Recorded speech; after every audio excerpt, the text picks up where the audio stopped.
सभी मीडिया के साथियों का स्वागत है। आज हमारे बीच में भारतीय जनता पार्टी के वरिष्ठ नेता, भारत सरकार में मंत्री आदरणीय धर्मेंद्र प्रधान जी हैं और आपको एक महत्वपूर्ण प्रेस कॉन्फ्रेंस को संबोधित करेंगे। आदरणीय धर्मेंद्र प्रधान जी। नमस्कार मित्रों,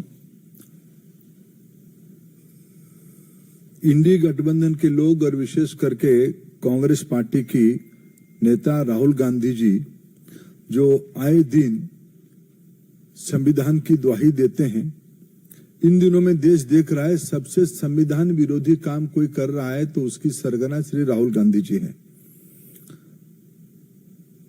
कांग्रेस पार्टी की दिशाहीनता की और उनकी ये दुविधा बन चुकी है। एसआईआर, चुनाव आयोग, चुनाव की प्रक्रिया आज एक दुनिया में सिद्ध व्यवस्था बन चुकी है। एसआईआर पहली बार नहीं हो रहा है। हर एक राज्य में राष्ट्रीय स्तर पे चुनाव आयोग की एक नियमित प्रक्रिया है। मतदाता सूची को परिष्कार करने के लिए, व्यवस्थित करने के लिए चुनाव आयोग की आजादी के उपरांत एक निरंतर प्रक्रिया है। कांग्रेस पार्टी पहले ईवीएम के ऊपर झूठ बोलते हैं, कभी महाराष्ट्र की बात उठाते हैं, कभी हरियाणा की बात उठाते हैं। झूठ की वो एक नया पहाड़ बनाते हैं। पिछले विशेष करके 2014, 19 और 24 में और उन दिनों में कांग्रेस पार्टी अनेक राज्यों में निरंतर पराजय के कारण एक बैंकरप्सी की स्थिति में पहुंच चुकी है। कोई स्पष्ट मुद्दा हाथ में नहीं है, कोई नीति नहीं है। एक रिएक्शनरी फोर्स के नाते ये लोग अपने राजनीतिक कार्यकलाप बना रहे हैं। पहले इन्होंने ईवीएम को मुद्दा बनाया था, फिर राफेल पे झूठ बोले, फिर सीमा के ऊपर चाइना के साथ हमारी डिस्प्यूट को चाइना के साथ दिए, भारत की सेना को, भारत की संप्रभुता को इन्होंने प्रश्न उठाया, जिसके बारे में न्यायपालिका ने शायद आजाद भारत में कोई राजनीतिक व्यक्तित्व के ऊपर इतनी कटु टिप्पणी दिया होगा कि आखिर बताओ आप है किसके साथ हो। मित्रों, इसीलिए मैंने कहा शुरू में एक वैचारिक दिशाहीनता की और दुविधा की समूह कांग्रेस पार्टी और उसकी नेता राहुल गांधी बन चुके हैं। लोकतंत्र में उनकी कोई लोकलाज बची नहीं। अराजकता धीरे धीरे अहंकार के साथ मिलते हुए देश में एक अस्थिरता पैदा करने की एक सोची समझी रणनीति ये है। आप चुनाव जीतोगे तो सारा विषय सही है, अब चुनाव हारोगे ये सारा विषय की अव्यवस्था आपको ध्यान में आती है। मैं पिछले 2-3 दिनों में जो वाद विवाद हुए, विशेष करके मैं भारत की मीडिया को धन्यवाद देता हूं। उन्होंने फैक्ट चेक कर करके लगभग सभी टीवी चैनल्स ने राहुल गांधी जी की एक एक झूठ को प्रमाण आधारित बेनकाब किया है, पर्दाफाश किया है। जिनको टेक्नोलॉजी के बारे में, जिनको चुनाव आयोग की प्रक्रिया के बारे में, जिनको देश के बारे में सामान्यतम ज्ञान नहीं है, कांग्रेस पार्टी की और विरोधी की वोट बैंक की राजनीति ही सिर्फ राजनीति बची है। घुसपैठियों को वोट दाता बना के, वोटर्स बना के वो अपनी राजनीतिक रोटी सेकना चाहते हैं। चुनाव आयोग ने एक संवैधानिक व्यवस्था, निष्पक्ष व्यवस्था के नाते जब इनको सही बात बताती है तो वे चुनाव आयोग को भी ध्वस्त करने के लिए कहते हैं हम आटम बम गिराएंगे। चुनाव आयोग बिखर जाएगा। ये भाषा हमारी प्रतिद्वंदी देश कहते हैं। बड़े बड़े शक्ति जो भारत की प्रजातंत्र को विखारना चाहते हैं, उन्हीं की यह भाषा है जो आज नेता प्रतिपक्ष की भाषा बनी है। मित्रों, मैं आपके माध्यम से देश के सामने इस विषय को फिर दोहराना चाहूंगा। आपको मुद्दा पे अटकनी चाहिए, मुद्दा आधारित राजनीति करनी चाहिए। सिर्फ घुसपैठियों की मन में डर पैदा करके, किसी वर्ग की मन में डर पैदा करके आप ना प्रधानमंत्री नरेंद्र मोदी जी की नेतृत्व, ना देश की जनता की फैसला या देश की संवैधानिक व्यवस्था को आप बिखार सकते हो, आप उसको तोड़ सकते हो। कांग्रेस पार्टी को फिर मैं अपील करता हूं, समूचे विरोधी को मैं अपील करता हूं, आपको संसद में जो विषय उठाना है वो आप उठाइए। आपने ऑपरेशन सिंदूर के बारे में चर्चा के पहले बहुत हवा खड़ा किए थे। संसद में जब चर्चा हुई, आपके पास मुद्दा ही नहीं था। आपको देश ने देखा। आप अप्रजातांत्रिक, आप लोक विरोधी, इस स्थिति से बाहर आके आप देश हित में आपकी भूमिका, विरोधी के नाते आपकी अपेक्षा है, आप उसमें लगो। और मैं कांग्रेस पार्टी की इस अराजकतापूर्ण दिशाहीनता के बारे में गंभीर चिंता प्रकट करता हूं। ये आखिर कहां तक देश के प्रजातंत्र को ले जाएंगे, जो लोग फिर आए दिन संविधान की किताब लेके घूमते हैं। क्या भारत की संवैधानिक संस्थाओं को तोड़ने के लिए उन्होंने मन बनाया? मैं उसको कठोर से कठोर शब्दों में निंदा करता हूं। प्रश्न सादर आमंत्रित। राहुल गांधी ने कथित तौर पर जो दावा किया, चुनाव आयोग की तरफ से कहा गया कि तो माफी मांगे या फिर हलफनामा दे, उस पर कोई जवाब नहीं आया और प्रदर्शन करके चुनाव आयोग तक जा रहे हैं सारे पक्ष। नहीं, कोई प्रदर्शन नहीं, अराजकता करना चाहते हैं। ये कर्नाटक में गए थे, 2 दिन पहले रैली करके कुछ विषय उठाए।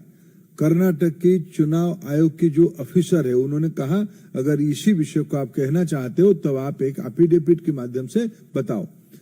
कुछ दिन पहले उनकी सहयोगी बिहार में इस प्रकार की बेबुनियाद विषय उठाए थे। वहां की चुनाव आयोग ने कहा कि इस विषय जो कह रहे हो, उन्होंने खुद के बारे में कहा था कि भाई मेरे नाम कट गया। चुनाव आयोग ने त्वरित उनके नाम कहां है दिखा दिया। इन्होंने देश में महाराष्ट्र में भी ऐसे विषय कहा था, तब चुनाव आयोग ने कहा था कि आप इसको एफिडेविट करके बताओ। चुनाव आयोग आपकी घर की व्यवस्था नहीं है, ये आपकी दफ्तर नहीं है, एआईसीसी की दफ्तर नहीं है। ये भारत की संवैधानिक व्यवस्था की एक प्रमुख स्तंभ है, जिसकी लोहा पिछले 7-8 दशक में देश ने देखा है, दुनिया ने देखा है। आप जो आरोप करते हो, आपको संविधान में रत्ती भर विश्वास होता तब आप एफिडेविट देते, चुनाव आयोग के सामने अपनी बात रखते।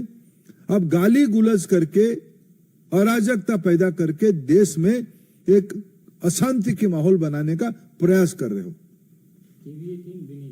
सर, 30 सांसदों के प्रतिनिधि मंडल से मिलने की बात जो है वो चुनाव आयोग ने कहा है। इस पर विपक्षी सांसदों का कहना है कि क्या चुनाव आयोग के पास जगह कम है या उनकी मंशा नहीं है कि वो अधिक से अधिक सांसदों के साथ मुलाकात करें। मैंने कहा कि देखिए, प्रजातंत्र में एक प्रतिनिधि होता है। हमारे देश में 140 करोड़ जनता है। आखिर लोग विधानसभा में चुनते हैं। विधानसभा तो उस राज्य की जनता की नहीं बनती है, प्रतिनिधियों की बनती है, चुनाव से बनती है। लोकसभा में आज हम सदस्य हैं, राज्यसभा हम सदस्य हैं। लोकसभा राज्यसभा में तर्क करना, वितर्क करना, विषय उठाना, उसकी एक प्रक्रिया है। चुनाव आयोग भारत की एक संवैधानिक व्यवस्था, उसको कोई भी मिल सकता, कोई मिलते हैं, सामान्य वोटर भी मिलके जाते हैं। आजकल टेक्नोलॉजी के जमाने में चुनाव आयोग के सामने उनके पोर्टल में कुछ विषय रखो तो तुरंत उसकी उत्तर भी आती है, वोटर्स के संबंध में और कोई जानकारी के संबंध में। अगर विरोधी पक्ष आज उनको मिलना चाहते थे, शायद मैं अभी तक आते तक, मैं तो चुनाव आयोग हूं नहीं, चुनाव आयोग उसकी स्पष्ट करेगा, लेकिन मैं आप लोगों के माध्यम से, मीडिया के माध्यम से जितना जान रहा था, अभी यहाँ आने तक उनको चुनाव आयोग ने 30 प्रतिनिधि को मिलने की अनुमति दिया है। अगर आप उस प्रतिनिधि ना जाके आप एक समूह खड़ा करके फोटो ऑप करना चाहते हो तो आप ही के पास उत्तर है। आप ऐसे अराजकता को देश में प्रश्रय देना नहीं देना चाहिए, मैं आपकी विवेक के ऊपर छोड़ता हूं। आप ही खुद कहते हुए 30 लोगों का अनुमति चुनाव आयोग ने दिया था। आप उस 30 प्रतिनिधि को, क्या आपकी इंडी गठबंधन की जो बैठक बैठते हो, क्या आपके सारे पार्टी के एमपीओ को लेकर बैठते हो क्या? आप तो वहां तो आपका विवाद है कि कौन आगे बैठा कौन पीछे बैठा। सब चीजों की एक कायदा होती है। 30 सांसद कोई कम नहीं होते हैं। हर एक पार्टी के प्रतिनिधि तो आपके पास, जैसे चुनाव आयोग ने दिया है, ऐसे मैंने अखबारों टीवी के माध्यम से जानकारी लिया अभी। इनके मन में मुद्दा नहीं है, उनके पास में मुद्दा है ही नहीं। मुद्दा होता तो बेंगलुरु में वो सभा करने के बाद जाके एफिडेविट दे के आते, महाराष्ट्र में एफिडेविट देते। कोई मुद्दा ही नहीं है, थूको और भाग जाओ, स्पाइट एंड रन।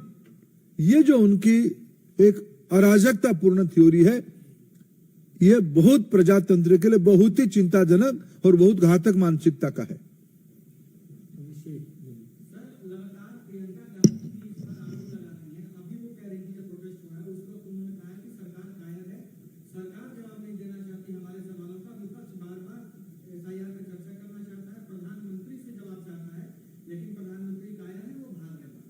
देखिए, मैं इस प्रकार की असभ्य अशालीन शब्द जो भी माननीय सदस्य लगा रहे, उनकी बारे में देश विवेक करे। मैं इनको निवेदन, आपके माध्यम से निवेदन करूं।